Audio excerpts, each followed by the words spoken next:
Good evening, everyone. Uh, we are on page 66, chapter 3, propitiation. Let craft, ambition, spite be quenched in reason's night, till weakness turn to might, till what is dark be light, till what is wrong be right. Lewis Carroll. Seekers, a minor tussle over my services occurred at this time between ISRO, which was a little hesitant to relieve me, and DRDO, which wanted to take me in. Many months went by, and many letters were exchanged between ISRO and DRDO, and meetings were held in the secretariats of the Defense, R&D establishment, and Department of Space to precipitate a mutually convenient course of action. Meanwhile, Professor Ramanna retired from the office of the scientific advisor to the defense minister. Dr. V.S. Arunachalam, till then the director of Defense Metallurgical Research Laboratory, DMRL, in Hyderabad, succeeded Professor Ramanna. Dr. Arunachalam was known for his confidence, and he cared little for the intricacies and nuances of the scientific bureaucracy. Meanwhile, I understand that the defense minister at that time, R. Venkataraman, discussed the matter of my taking over the laboratory with Professor Dhawan. Professor Dhawan also seemed to be waiting for a decisive step at the highest level in the defense ministry. Overcoming the niggling doubts that he had caused delay over the past year, the decision to appoint me director DRDL was finally taken in February 1982.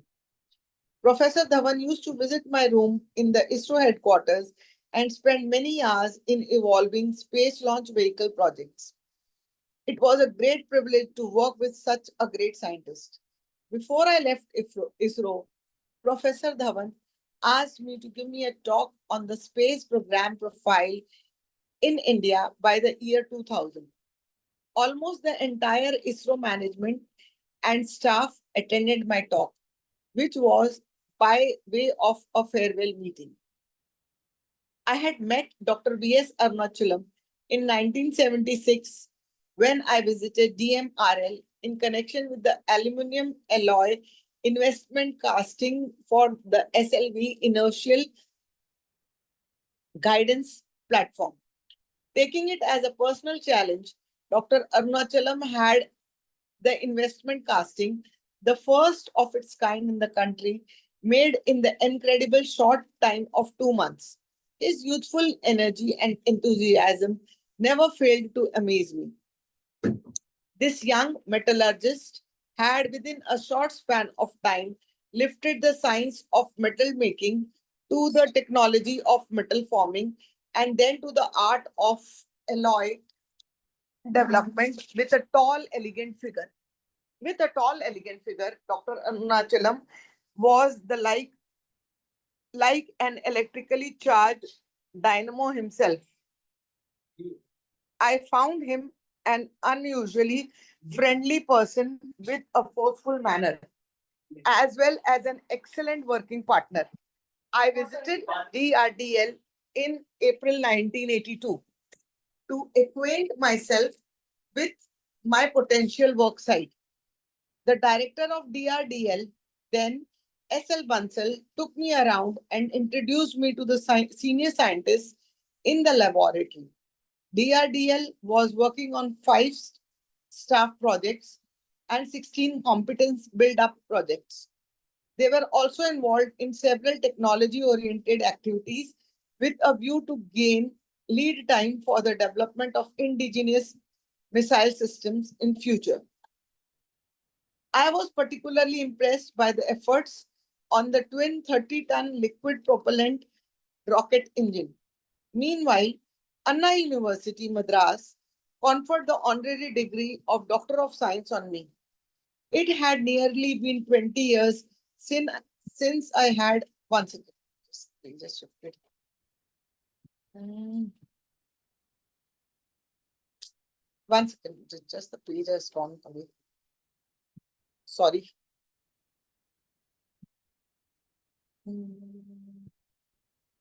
Yes. Meanwhile, Anna University, Madras conferred the honorary degree of Doctor of Science on me.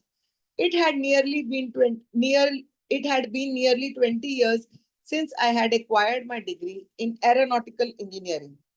I was happy that Anna University had recognized my efforts in the field of rocketry.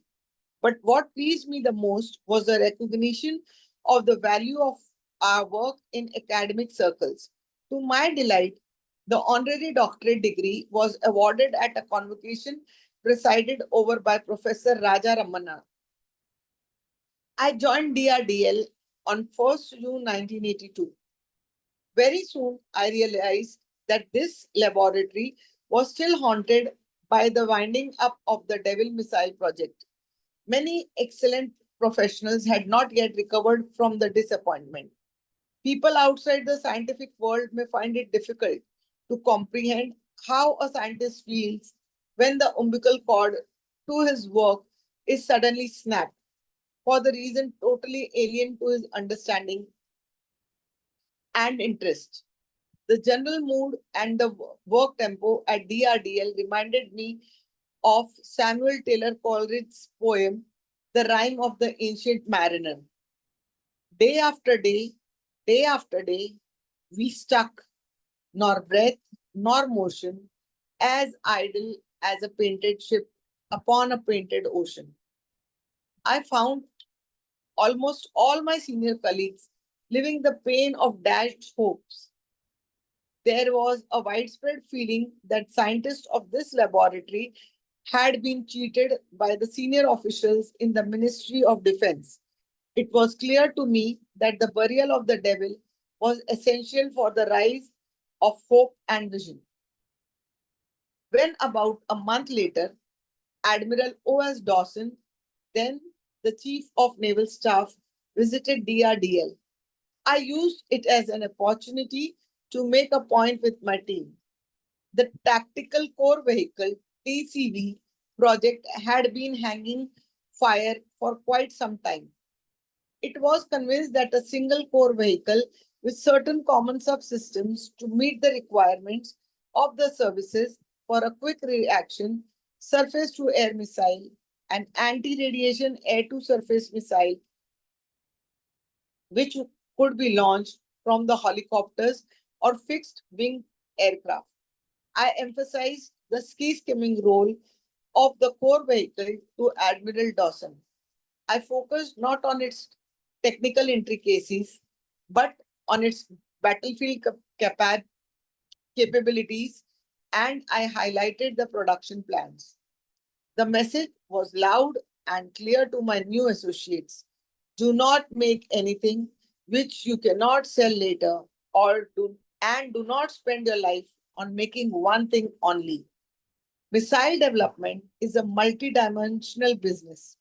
If you remain in any one dimension for a long time, you will get stuck. My initial few months at DRDL were largely interactive. I had read at St. Joseph's that an electron may appear as a particle or wave depending on how you look at it. If you ask a particle, particle question, it will give you a particle answer. If you ask a wave question, it will give you a wave answer. I not only described and explained our goals, but also made them an interplay between our work and ourselves. I still recall quoting Ronald Fisher at one of our meetings.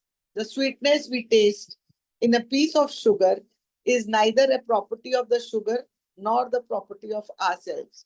We are producing the experience of sweetness in the process of interacting with the sugar. Very good work on a surface to surface missile with vertical rise, return straight line, climb ballistic path had been done by that time. I was astonished to see the determination of the DRDL workforce who, in spite of the premature winding up of their earlier projects, were eager to go ahead. I arranged reviews for its various subsystems. to arrive at precise specification. To the horror of many old timers in DRDO, I started inviting people from Indian Institute of Science, Indian Institutes of Technology, Council for Scientific and Industrial Research, Tata Institute of Fundamental Research, and many other educational institutions where related experts could be found. I felt that stuffy work centers of DRDL needed a breath of fresh air. Once we opened the window wide, the light of scientific talent began to pour in. One, Once more, Coleridge's Ancient Mariner came to my mind. Swiftly, swiftly flew the ship, riding gently on the oncoming tide. Sometime in the beginning of 1983, Professor Dhawan visited DRDL. I reminded him of his own advice to me almost a decade ago. You have to dream before your dreams can come true. Some people stride towards whatever is it they want in life. Others shuffle their feet and never get started because they do not know what they want and do not know how to find it either.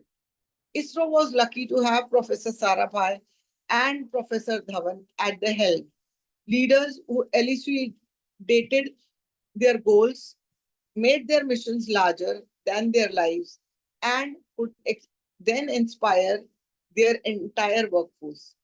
DRDL had not been so lucky. This excellent laboratory played a truncated role that did not reflect its existing or potential capabilities or even fulfill the expectations of South Block. I told Professor Dhawan about the highly professional but slightly bewildered team I had. Professor Dhawan responded with his characteristic broad smile, which could be interpreted in any way one chose. In order to accelerate the pace of R&D activities at DRDL, it was imperative that decisions on vital scientific, technical, and technological problems be taken quickly. Throughout my career, I had zealously pursued openness in scientific matters. I had seen from very close quarters the decay and disintegration that go with the management through door consultations and secret manipulations. I always despised and resisted such efforts. So, the first major decision that we took to create a forum of senior scientists where important matters could be discussed. There are two pictures below that. Sorry, three, four, five, 6, 7, 8, 9, 10 pictures are there. Yes. And debated as a collective endeavor. Thus, a high level body called the Missile Technology Committee was formed within DRDL.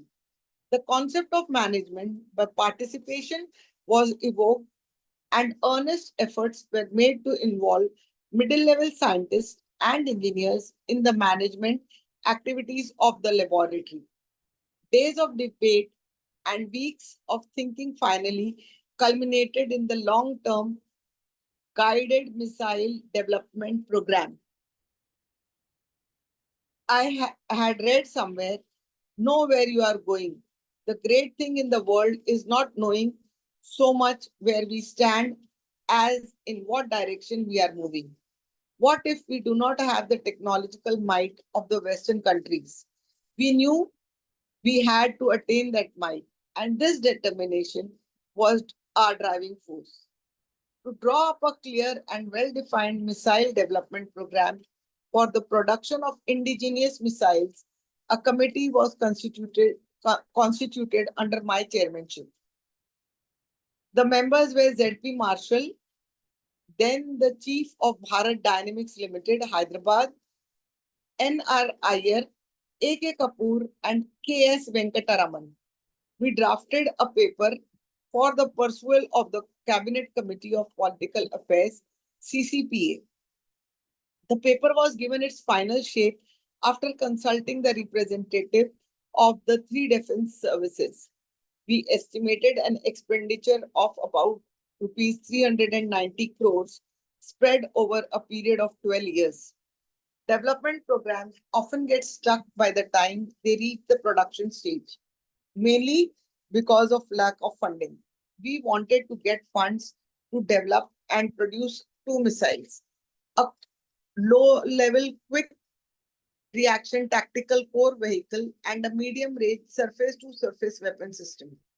We planned to make a surface to air medium range weapon within the multi target handling capability during the second phase. DRDL had been known for its pioneer work in the field of anti tank missiles. We proposed to develop a third generation of anti tank guided missile having fire and forget capabilities. All my colleagues were pleased with the proposal. They saw an opportunity to pursue a fresh activities initiated long ago. But I was not entirely satisfied. I longed to revive my buried dream of a re-entry experiment launch vehicle REX. I persuaded my colleagues to take up a technology development project to generate data for use in the design of heat shields. These shields were required for building up capability to make long range missiles in the future. I made a presentation in the South Block. The presentation was presided over the Defense Minister of the time, R. Venkataraman, and attended by the three service chiefs, General Krishna Rao, Air Chief Marshal Dilbag Singh, and Admiral Dawson. The Cabinet Secretary, Krishna Rao Sahib, Defense Secretary, S.M. Ghosh, and Secretary Expenditure, R. Ganapati, were present. Everyone seemed to have all sorts of doubts about our capabilities, about the feasibility and availability of required technological infrastructure, about the viability, the schedule, and cost. Dr. Arunachalam stood by me like a rock throughout the entire question answer session. Members were skeptical and apprehensive of drift, which they felt was common among scientists. Although some questioned our ambitious proposal, everyone, even the doubting, Thomases were, were very excited about the idea of India having her own missile system. In the end, we were asked by the Defense Minister Venkataraman to meet him in the evening about 3 hours later. We spent the intervening time working on permutations and combinations. If they sanctioned only a rupees 100 crore, how would we allocate it? Suppose they gave us 200 crores, then what would we do? When we met the defense minister in the evening, I had a hunch we were going with some funds at any rate. But when he suggested that we launch an integrated guided missile development program instead of making missiles in phases, we could not believe our ears. We were quite dumbfounded by Defense Minister's suggestion. After a long pause, Dr. Arunachalam replied, "We beg for time to rethink and return, sir. You come back tomorrow morning, please." The Defense Minister replied. It was reminiscent of Professor Sarabhai's zeal and vision. That night, Dr. Arunachalam and I labored together on reworking our plan. We worked out some very important extensions and improvements in our proposal, taking all the variables such as design, fabrication, system integration, qualification, experimental flights, evaluation, updating, user trials, producibility, quality, reliability, and financial viability into account.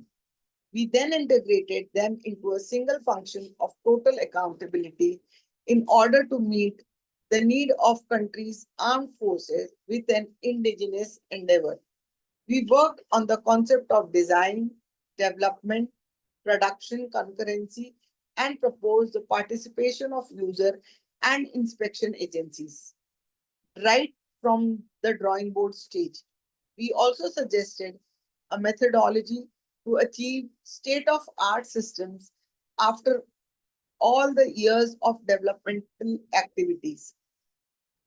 We wanted to deliver contemporary missiles to our services and not some outdated inventory of weapons. It was a very exciting challenge that had been thrown to us. By the time we finished our work, it was already morning. Suddenly, at the breakfast table, I remembered that I was to attend my niece Zamila's wedding at Rameshwaram that evening. I thought it was already too late to do anything. Even if I could catch the Madras flight later in the day, how would I reach Rameshwaram from there? There was no airlink between Madras and Madurai from where I could board the evening train to Rameshwaram. A pang of guilt dampened my spirits. Was it fair, I asked myself, to forget my family commitments and obligations? Zamila was more like a daughter to me. The thought of missing her wedding because of professional preoccupations at Delhi was very distressing. I finished breakfast and left for the meeting. When we met Defense Minister Venkataraman, and showed him our revised proposal. He was visibly pleased. The proposal of the missile development project had been turned overnight into the blueprint of an integrated program with far reaching consequences. It would have been wide ranging technological spin offs and was exactly what the defense minister had in mind the previous evening. Notwithstanding the great respect I had for the defense minister, I was not really sure if he would clear our entire proposal. But he did. I was absolutely delighted. The defense minister stood up, signaling that the meeting was over. Turning to me, he said, "Since I brought you here, I was expecting you to come up with something like this. I am happy to see your work." In a split second, the mystery surrounding the clearance of my appointment as DRDL in 1982 was cleared. So it was the Defense Minister Venkataraman who had brought me in. Bowing in, th- Bowing in thanks, I turned towards the door when I heard Dr. Arunachalam telling the minister about Zamila's wedding being scheduled for that evening at Rameswaram. It amazed me that Dr. Arunachalam should bring up this matter before the minister.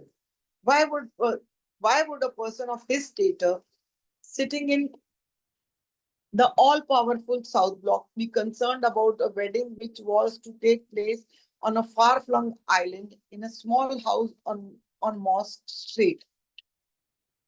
I have always had a high regard for Dr. Arunachalam.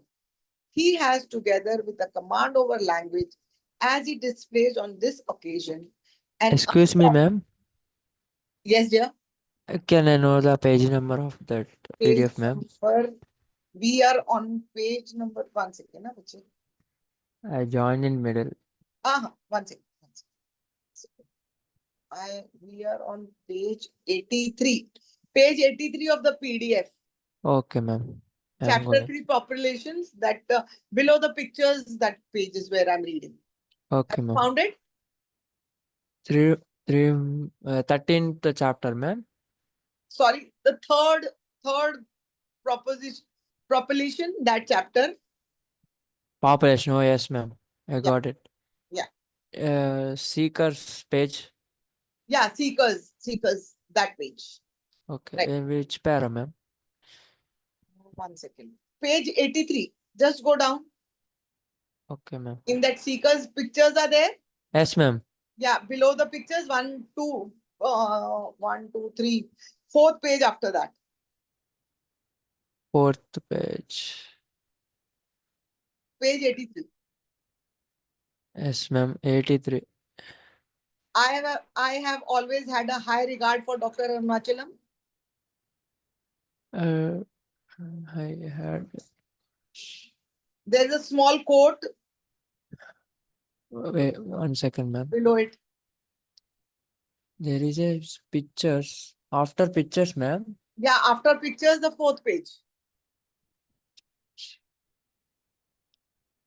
Mm, The starting of the page is all powerful South Block. That page.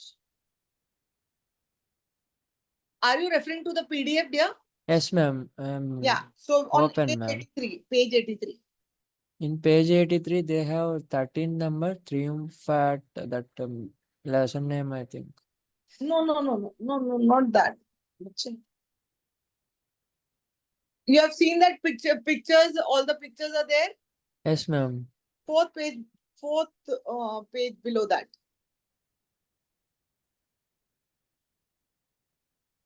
See, there is a picture of plate 24 with three service Yes, teams. ma'am. Yes, ma'am. After Yeah, that below picture. that fourth page. Below that uh, fourth page. Okay. All powerful South Block. All powerful South Block. Be concerned about the wedding. That page.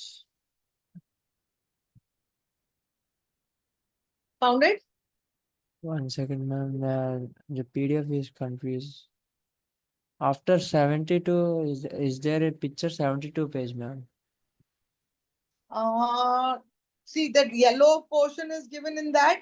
That is Yes, ma'am. page 74. Page 74. Okay. In 74. Yeah. Which, The yellow block is in and that is page 7. okay, ma'am. Found it? Yes, ma'am. I found it. I again repeat about line was. Yeah. I'll start reading from the first line in that page. Okay. The all-powerful South Block, be concerned Yes, ma'am. about a I got wedding. it. Yeah. Which Thank you, ma'am. was to take place on a far-flung island in a small house on Moss Street. I have always had a high regard for Dr. Arunachalam. He has, together with a command over language, as he displayed on this occasion, an uncanny presence of mind. I was overwhelmed when the defense minister located an Air Force helicopter doing sorties between Madras and Madurai later in the day to take me to Madurai as soon as I disembarked at Madras from the regular Indian Airlines flight, which was leaving Delhi in an hour's time. Dr. Arunachalam told me, "You have earned this for your hard work of the last 6 months." Flying towards Madras, I scribbled on the back of my boarding pass. Who never climbed the very league, can such a foot explore the purple territories on the Rameswaram shore? The Air Force helicopter landed close to the Indian Airlines aircraft as soon as it arrived from Delhi. Within the next few minutes, I was on my way to Madurai.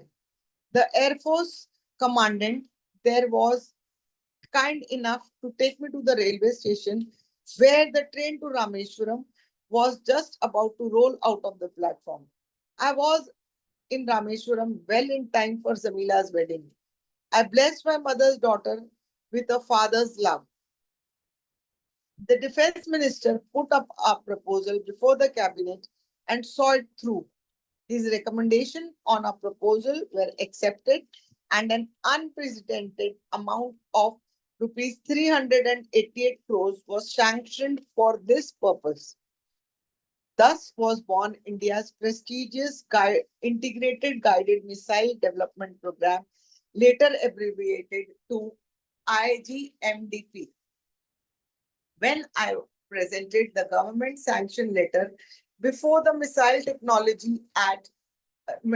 Technology Committee at DRDL, they were enthused with fire and action. The proposed projects were christened in accordance with the spirit of India's self-reliance.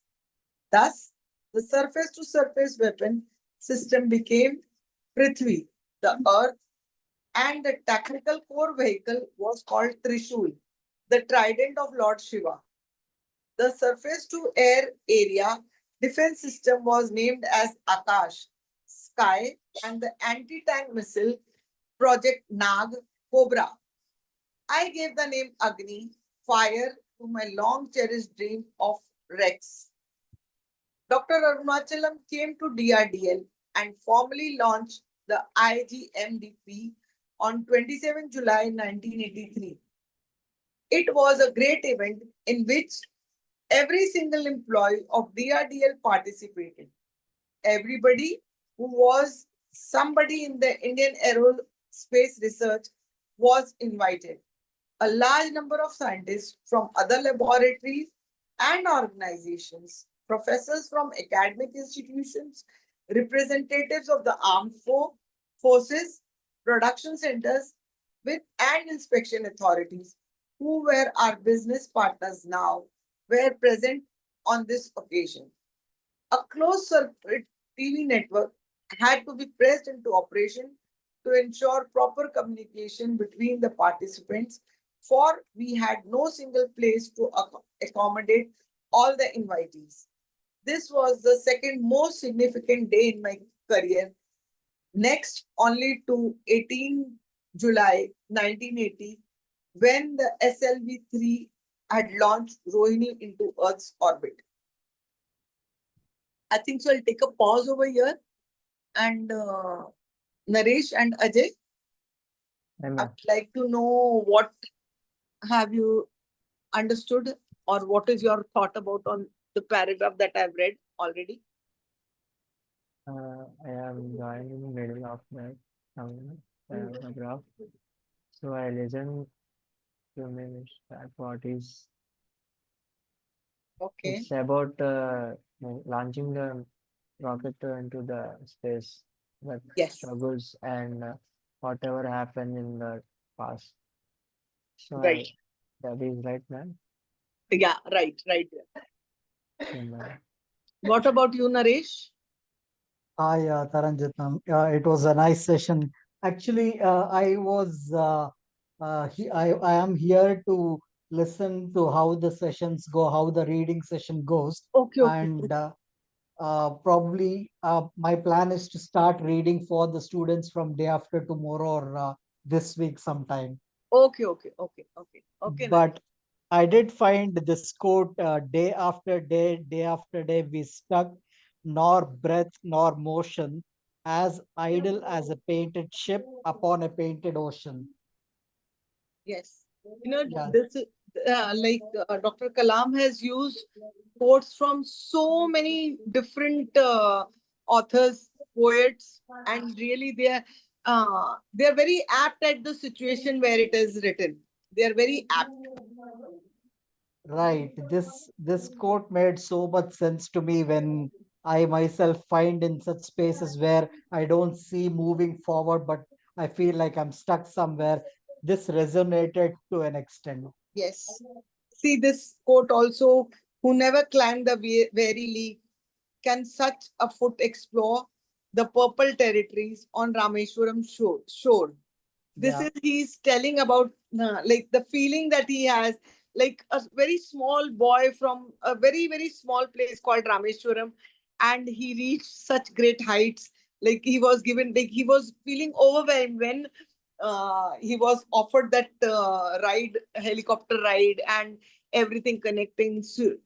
And we can also learn that such great people like Dr. Professor Sarabhai, Professor Dhawan, and here Dr. Arunachalam, they were such great people, but they, as leaders, look into the little small needs of the people who worked under them.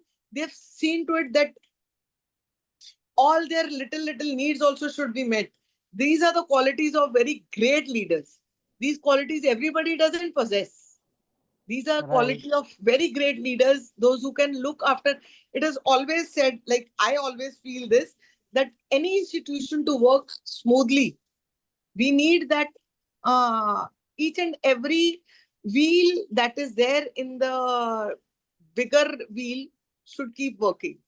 If you cannot look into their needs, then it is very difficult to run an institution. Yeah, yeah. Okay, I think so we can continue, Ajay, Yes, ma'am. or you want to say something? Naresh, you want to add something? No, I'm good. I'm good to listen. Okay. Yes, ma'am. So we'll continue. Thank you. Yep. Thank you.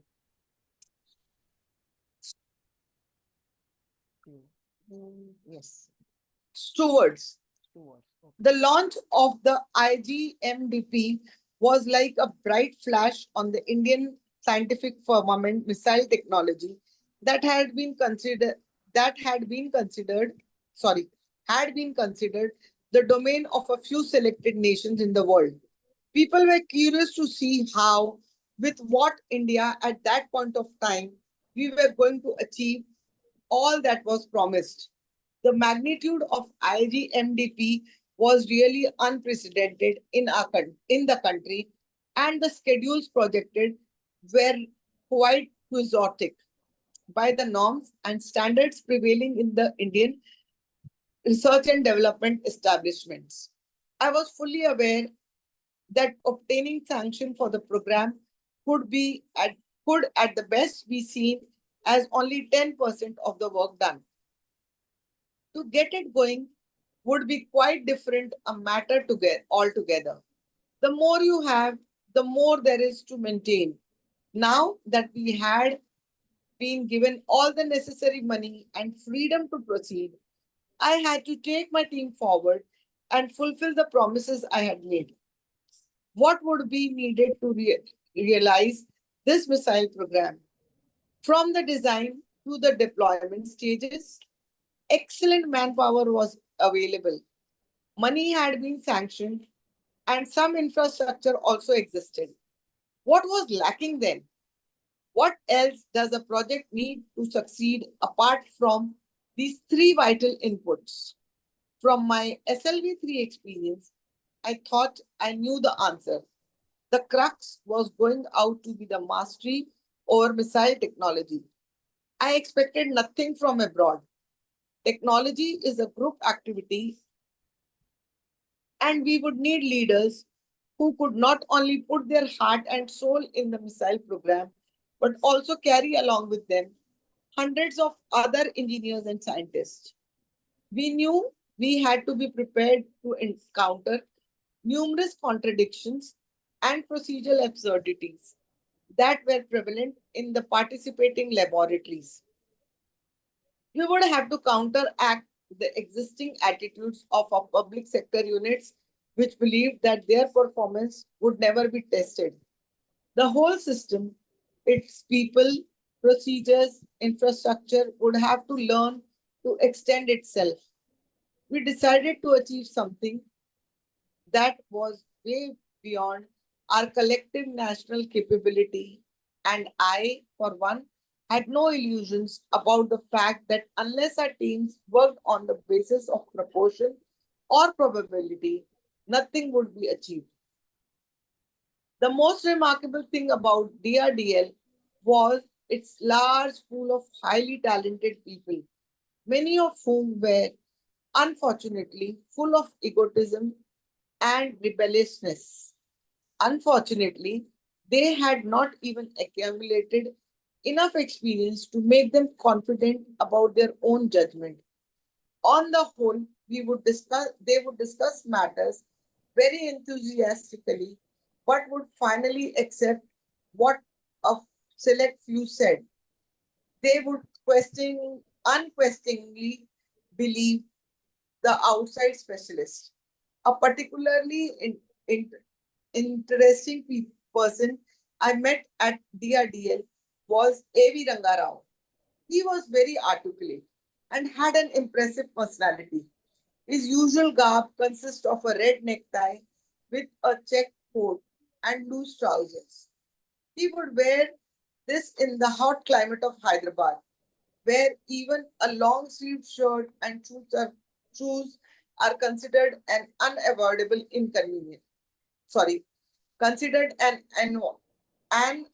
avoidable inconvenience. With his thick white beard and a pipe clamped between his teeth, there was a certain aura around this extremely gifted but rather egocentric individual. I consulted Rangarao on revamping the existing management system to achieve an optimum utilization of human resources. Rangarao had a series of meetings with the scientists, sharing our vision of developing indigenous missile technology and explaining the different aspects of IGMDP. After prolonged discussions, we decided to reorganize the laboratory into a technology oriented structure. We needed to accommodate a matrix type of structure for the execution of various activities needed for the projects. In less than 4 months, 400 scientists began to work on the missile program. During this period, the most important task before me was the selection of the project directors to lead individual missile projects. We had a large pool of talent. In fact, in fact, it was a market of plenty. The question was whom to pick: a go-getter, a planner, a maverick, a dictator, or a team man. I had to get the right type of leader who could clearly visualize the goal and channelize the energies of his team members who would be working at different work centers in pursuit of their own individual goals. It was a difficult game, some rules of which I had learned while working on ISRO's high priority projects for 2 decades. The wrong choice would jeopardize the entire future of the program. I had a detailed discussion with a large number of prospective scientists and engineers. I wanted these 5 project directors to train another 25 project directors and team leaders of tomorrow. Many of my senior colleagues, naming them would be unfair because it could be my only it could be only my imagination, tried to befriend me during this period.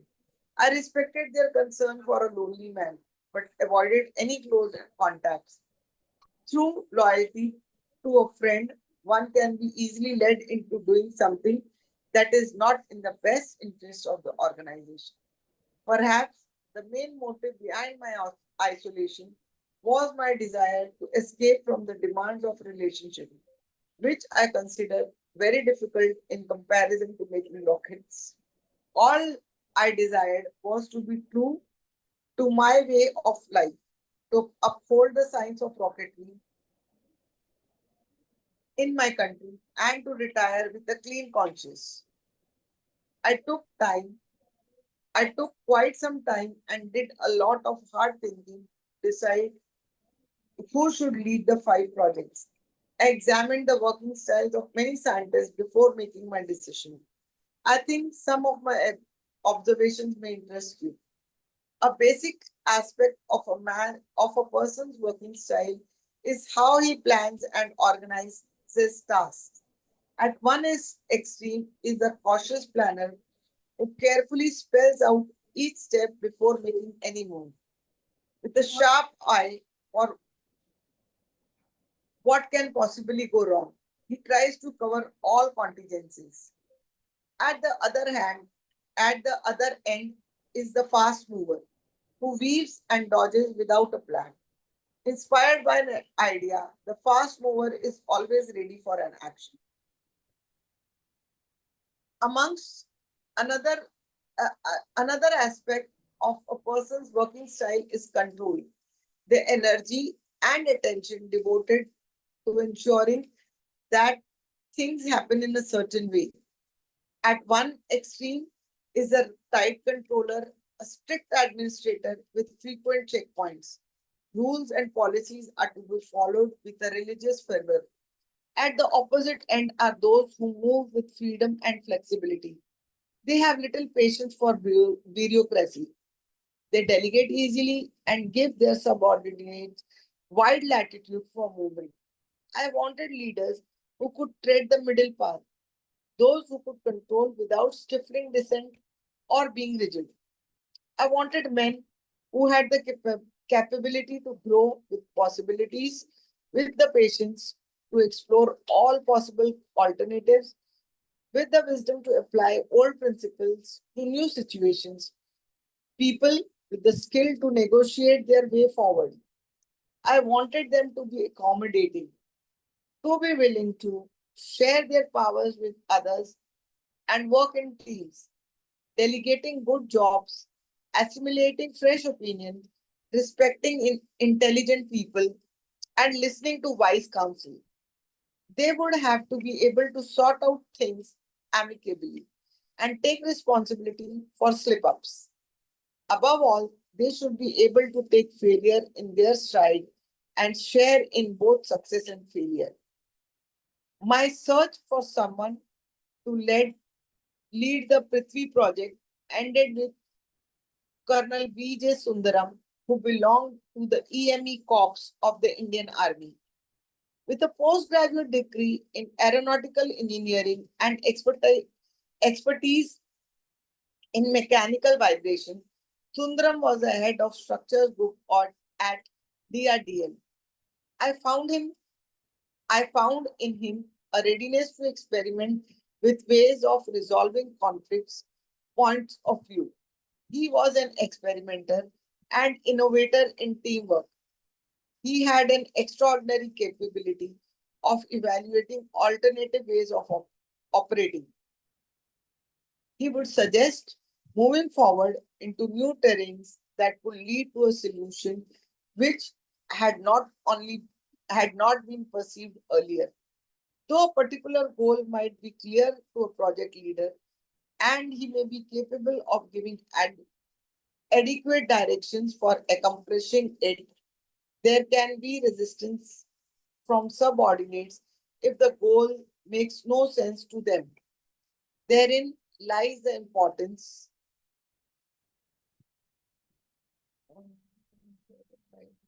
of a leader who provides effective work directions. I thought the project director of Prithvi would be the first to make decisions with production agencies and the armed forces, and Sundaram would be the ideal choice to see that sound decisions were taken.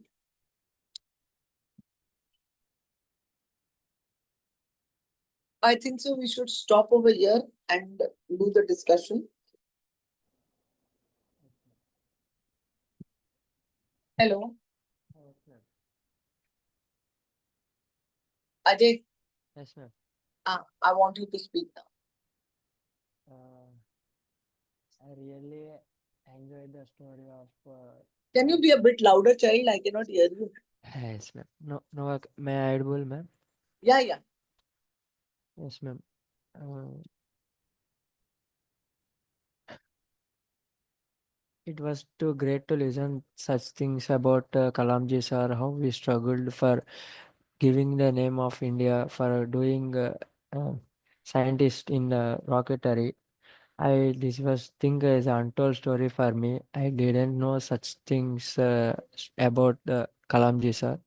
Now I am listening that so many words from his and in that ma'am. I learned so much of about how his hard work and who would be to the person for is a passionate worker for that aim for his aim. So I learned that I know in that paragraph, ma'am. Can you give one example? Example, We have read recently read, na? yes, ma'am. Mm. Example means there is a word or my Relationships. He was talking about developing of relationships. yes, ma'am. Yeah. If you can elaborate on that. Um, I'm not getting ma'am. What's the When he said that, see, when people wanted to be close to him because he was at the topmost, he was the decision maker for missiles and everything. He was the head. yes, ma'am. People wanted to get close to him. So what do you think that in if you have such kind of a relationship, how does it work? In that kind of relationship, uh, I think question now. Just time. Mm. Like in the Indian bureaucracy, we know that we have to grease the palm of people, to get our work done. Yes, ma'am. No? So the same thing Kalam sir also has told, that he people wanted to be close to him because they knew that he is the decision maker. Yes, Everything ma'am. go according to his will. Yes, ma'am. So they wanted to be close to him, but he said that it is really very difficult when you become pally with somebody, and it is not in the good interest of the institution that you Yes, ma'am. the goal that you are working for. Did you get Yes. it? Yes, ma'am. I get it. I get it, ma'am. But how to say I don't know. So Oh, no, no, you can try. Definitely, you can put my words in some different words, different way, and you can speak about that. You have understood the concept. You can put it in your own words. actually not getting, ma'am. My nervous coming No, to don't be nervous. I'm there to help you. Don't be nervous. Here, we are not here to judge you. We are here to help you. do new one, ma'am, for talking this like that. In that time, I am getting nervous, confused. Will come. No, you So I speak, I'll can't help. find the words, You ma'am. can repeat what I said. What I said, you can repeat that. Okay, ma'am. Yes. How to start? In bureaucracy, In what, ma'am? in bureaucracy, In bureaucracy, people want to be close to you people want to be close to you so that they can get their work done. so that can be the uh, what, ma'am? Get their work done. Their work done. Yes. And so, And Sir Abdul Kalam, sir said that he tried to be away from such relationships. and Abdul Kalam sir said away from the relationship such that Yeah, because it is not bec- in the best interest because it is not in best interest of the organization. of the organization. This line where was in paragraph, ma'am? Bache on page 76, first, second, third paragraph. Many of my senior colleagues, naming them would be unfair. Many of them senior colleagues. Page In third 76. 76. 76, That third paragraph, yellow ma'am. logo 76 is there Yes, ma'am. Yes, ma'am. in that third. Can you read that paragraph for me? Third paragraph, ma'am. A Yeah, I think so. It's particularly time up. that Many of one. my senior colleagues, naming them would be unfair because it could only be my imagination. Tried to befriend me during this period. I respected their concerns for a lonely man, but avoided any close contacts. Through loyalty to a friend, one can easily led into doing something that is not in the best interest of the organization. Yes, ma'am. Naresh, you want to say something? Uh, I think I'm good. I did find this part interesting where uh, Abdul Kalam sir had to choose which one to pick for the future projects, whether it should be a go-getter or whether it should be a team worker or whether it should be somebody who can. He had wide variety of choices, but he picked one amongst them. I think the other sir's name was. Uh, just one moment. Yeah, I did not make a note of the name of the person that